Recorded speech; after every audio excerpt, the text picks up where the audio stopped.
So good afternoon class. Let us begin with FON's new topic, that is nasogastric tube insertion in feeding.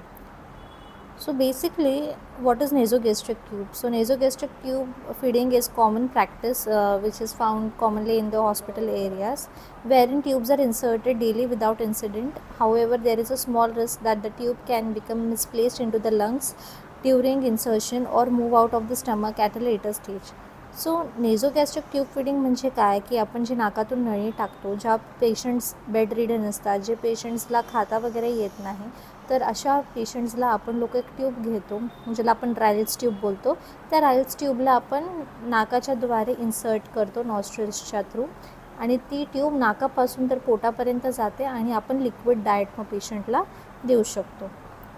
Auscultation must not be used to check correct nasogastric tube placement, as studies have shown this method to be inaccurate. NG tube should be aspirated and the tube position confirmed through pH indicator strips that are CE marked and intended for use on human gastric aspirate. Okay, तर auscultation म्हणजे काय की इथे लिहिलेलं आहे की आपण जेव्हा प्रॉपर प्लेसमेंट एन जी ट्यूबची झाली आहे की नाही हे चेक करण्यासाठी ना स्टेथोस्कोपचा वापर करत असतो. ओके, पण ही जी प्रॅक्टिस आहे ही चुकीची आहे, कारण स्टेथोस्कोपचा वापर करत असताना आपण काय करतो, एक मोठी 50 ml सिरिंज वगैरे घेतो आणि त्याच्यामध्ये एअर पुश करतो डिरेक्टली आणि मग जर आवाज मोठ्याने आला, जोरात आला, तर it means N G tube बरोबर पोटामध्ये आहे.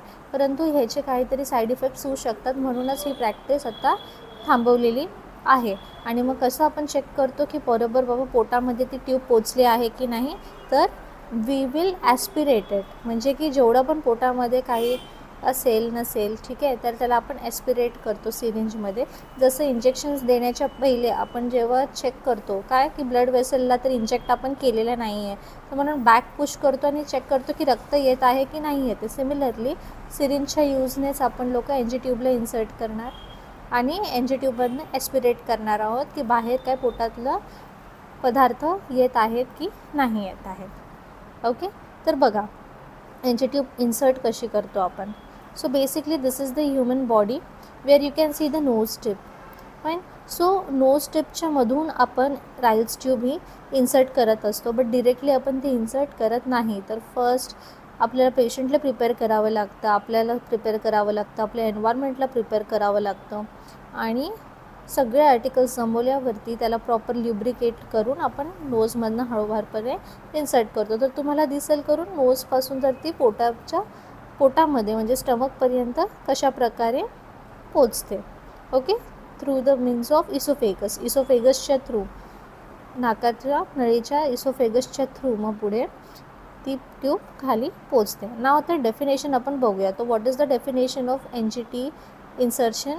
तर nasogastric tube is a method of introducing a tube through nose into the stomach for therapeutic care.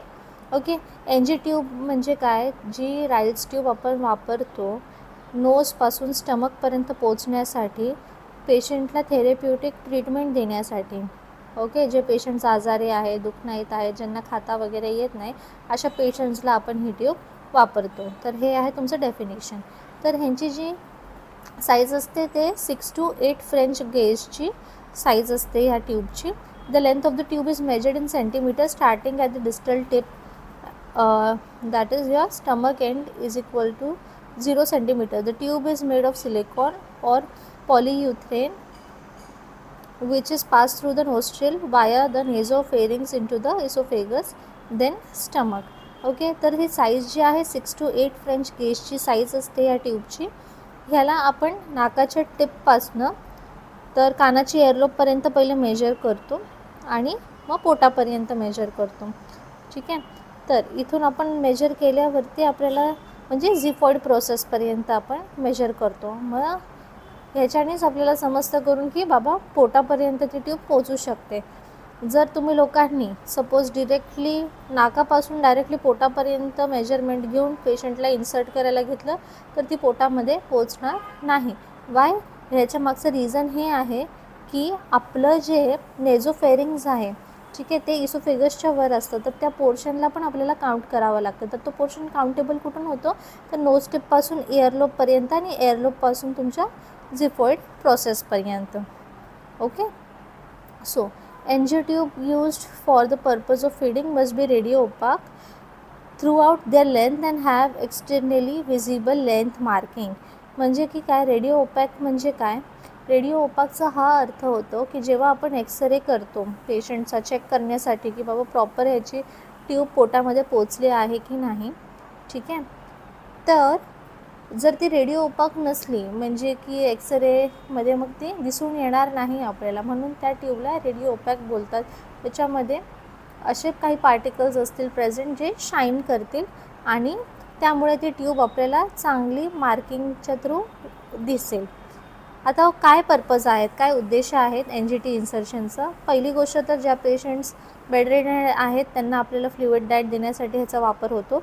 दुसरं, आपल्याला काही पण म्हणजे की कोणी पॉयझन वगैरे काही घेतलं असेल, ठीक आहे, तर अशा वेळेस आपण काय करू शकतो, पेशंटला NG ट्यूब इन्सर्ट करू शकतो जेणेकरून त्याच्या पोटामध्ये जे पण काय पॉयझन वगैरे आहे ते आपण काढू शकतो. To instil ice cold solution to control gastric bleeding.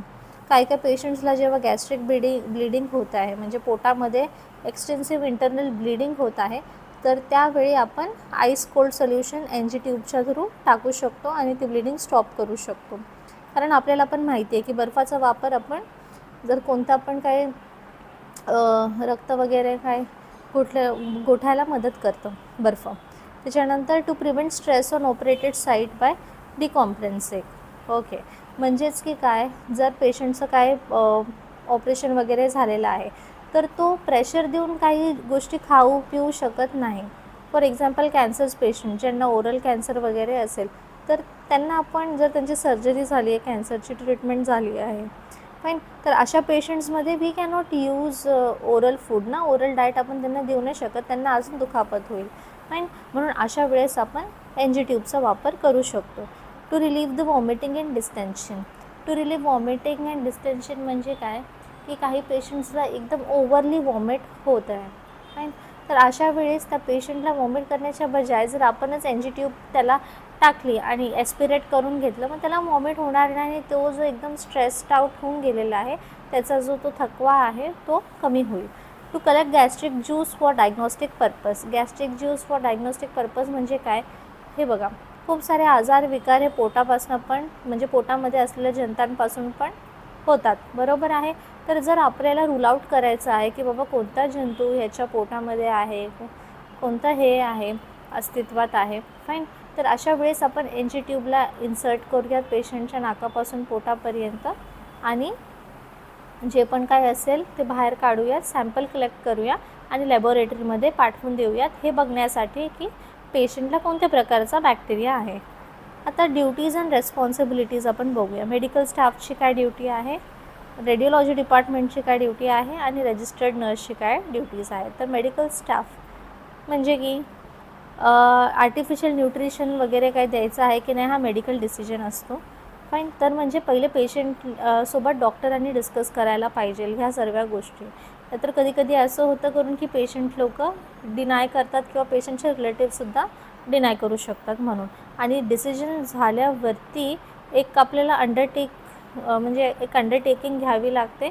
Medical नोट्समध्ये पण ती गोष्ट मेंटेन करावी लागते की बाबा हां पेशंटचे रिलेटिव्स पण रेडी आहेत, patient was also okay with it and hence we have moved on further with NG tube insertion.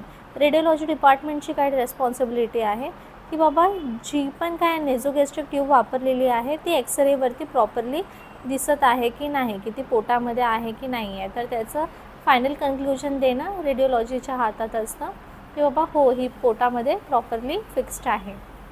Next is as a nurse काय रेस्पॉन्सिबिलिटी असतील की पेशंटला प्रिपेअर करणं, डॉक्युमेंट्स रेडी ठेवणं आणि चार्ट NG ट्यूब फिडिंगचा चार्ट मेंटेन करणं आपल्या नर्सेसची रेस्पॉन्सिबिलिटी आहे. म्हणजे एव्हरी 2 आवरली जर तुम्ही त्याला फीड देत आहात किंवा एव्हरी 1 आवरली तुम्ही पेशंटला फीड देत आहात तर तुम्ही किती mlचा फीड दिला, फाईन. काही लोकांमध्ये आपल्याला रेस्ट्रिक्टेड डाएट मेंटेन करायचं असतं ज्याच्यामध्ये पेशंटला फक्त 150 200 ml अशाच प्रकारे एवढंच आपण त्यांना देऊ शकतो, त्याच्यावरती नाही देऊ शकत 2 आवर्सली. नंतर क्लिनिकल न्यूट्रिशन नर्स स्पेशालिस्ट CNNSचा काय आहे फुल फॉर्म, तर clinical nutrition nurse specialist.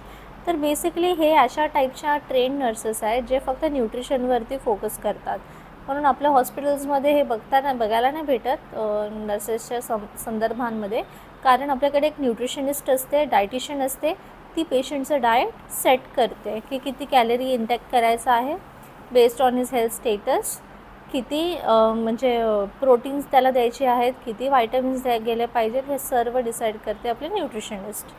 Now selection of nasogastric tube, that is a Ryle's ट्यूबचं सिलेक्शन. जसं मी तुम्हाला सांगितलं 8 फ्रेंच गेज टू 12 फ्रेंच गेजपर्यंत आपण वापरतो बेसिकली, आणि हे PVC ट्यूब्स आपण यूज करतो. फाईन. युरेथिन किंवा सिलिकॉन ट्यूब्स आपण यूज करतो. Fine. Due to their you can say affordability and due to their long term of feeding. ठीक आहे. आपण पॉलिविनाइल क्लोराईडचे ट्यूब्स पण आपण वापरतो. Fine. Smaller size feeding tube improves patient comfort. Common complication associated with it is the use of larger and stiffer tubes include nasopharyngeal erosions, necrosis, sinusitis and otitis media. For short-term usage, PVC feeding tubes have adequate efficacy and are more cost effective. Short term जर use करायचं तर PVC आपण वापरतो, long term वापरायचं तर पॉलियुरेथिन किंवा silicone tubes आपण वापरतो. पण again we have to make sure की ज्या प्रकारे तुमचा पेशंट आहे त्याप्रमाणेची लेंथ तुम्ही राईल्स ट्यूबची वापरा. जस्ट बिकॉज कधी असं होतं की नेझोगॅस्ट्रिक ट्यूबचं ना हे होतं, इरोजन्स होतं. म्हणजे फॉर एक्झाम्पल तुमच्या जे फॅरिंग्स नेझोफॅरिंग्स आहे तिथे इजा होऊ शकते, पेशंटला दुखापत होऊ शकते. पण सतत घासल्याने. ओके. आणि त्यामुळे काय होणार, तो एरिया होणार नेक्रोस्ट म्हणजे काय, तिकडचा ब्लड सर्क्युलेशन पण थांबू शकतो आणि स्किन डेड होऊ शकते तिकडची. फाईन. किंवा कानाचं इन्फेक्शन पण होऊ शकतं आणि सायनुसायटिस होण्याचं पण प्रमाण वाढतं जेव्हा पण आपण NG ट्यूब वापरतो. ओके. तर आता आपल्याला इक्विपमेंट काय लागणार आहे राईल्स ट्यूब इन्सर्ट करण्याच्या वेळेस. आपल्याला लागेल एक ट्रे, ज्या ट्रेमध्ये आपण ड्रेनेज बॅग ठेवूया, किंवा internal administration set if needed, non sterile disposable gloves, PPE kit ठेवूया, ओरल एंटेरियल सिरिंज ठेवूया 20 ml किंवा 50 mlच्या 2, pH indicator strips which is done for non bleeding test. Then lubricant we will be keeping. ठीक आहे. To lubrication देण्यासाठी, lubricate करण्यासाठी आपल्या Ryle's ट्यूबला. Safety pin to attach tube to the clothing, but आपण बेसिकली सेफ्टी पिन यूज नाही करत क्लोदिंगला, नंतर ते पेशंटला लागण्याची शक्यता आहे, म्हणून we can use a micropore also. Vomit bowl म्हणजे की तुमचा जो स्पुटम कप आहे किंवा तुमचं किडनी ट्रे आहे तो तुम्हाला ठेवायचा आहे. टिश्यू अँड टॉवेल ॲब्झॉर्बंट शीट, ज्याच्याने जर पेशंटच्या अंगावरती काय पडत वगैरे आहे किंवा फीड वगैरे देताना पडू शकतं ना थोडंफार लिक्विड वगैरे, त्याच्यासाठी आपल्याला टॉवेल वगैरे लागेल. अधेसिव्ह टेप म्हणजे ते तुमचं micropore. So see here you can see all the equipments का photos you can see here. Ryle's tube is there, stethoscope is there, then drainage bag is there, cup of water आहे, त्याच्यानंतर sterile gloves आहेत, non sterile gloves आहेत, adhesive tapes आहेत, ल्युब्रिकेंट आहेत, etcetera. Fine. आता अजून equipment काय लागतील, we will need a pen light or a torch light आपल्याला लागेल, ग्लास ऑफ वॉटर पण लागेल, आणि काय मेडिसिन्स वगैरे द्यायचे असेल तर ते पण आपण पहिलेच एक साईडला काढून ठेवूयात. Additional equipment which may be required, that is local anaesthetic if prescribed on MR